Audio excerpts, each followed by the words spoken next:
The forest whispered with life, the wind sighed through the pine trees, a faint drip of water echoed from somewhere unseen, and the only other sound was the dull thud of my own footsteps on the soft earth. I felt completely calm, almost lulled into a trance by the steady rhythm of the woods, but that peace was shattered in an instant. A sudden, violent crash tore through the stillness, jolting me back to reality. My eyes darted to the left, trying to pinpoint the source.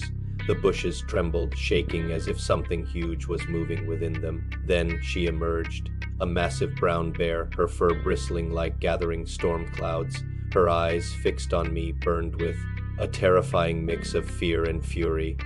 Huddled close behind her massive legs were two small cubs, their faces peeking out from behind their mother's protective bulk.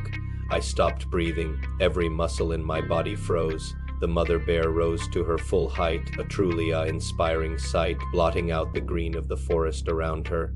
A low growl rumbled deep in her chest, a sound so powerful it felt like it was rolling through the very air and vibrating inside me like distant thunder. My heart hammered against my ribs. I lifted my hands slowly, palms open, trying to show I was no threat.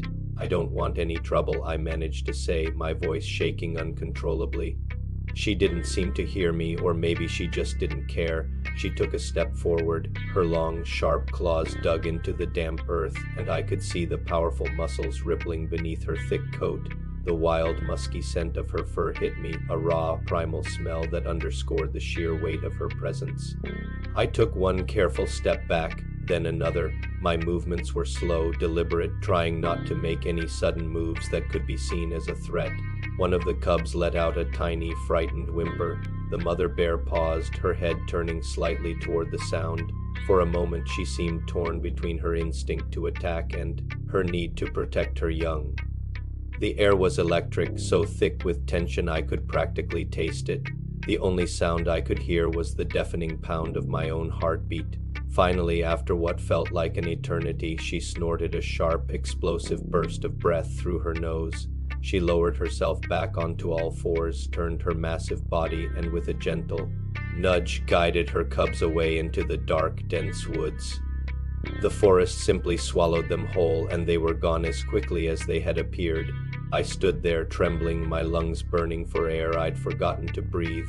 The quiet of the forest began to creep back in, wrapping around me like a forgotten dream.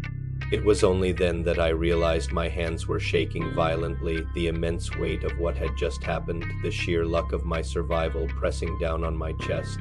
I looked toward the now empty path where she had disappeared and whispered to the silent trees, "Thank you." Then I turned around and walked back the way I came, not daring to go any further. Thanks for listening to my story. If you enjoy content about the wild and the incredible power of nature, please consider liking this video and subscribing to the channel. It really helps. Stay safe out there.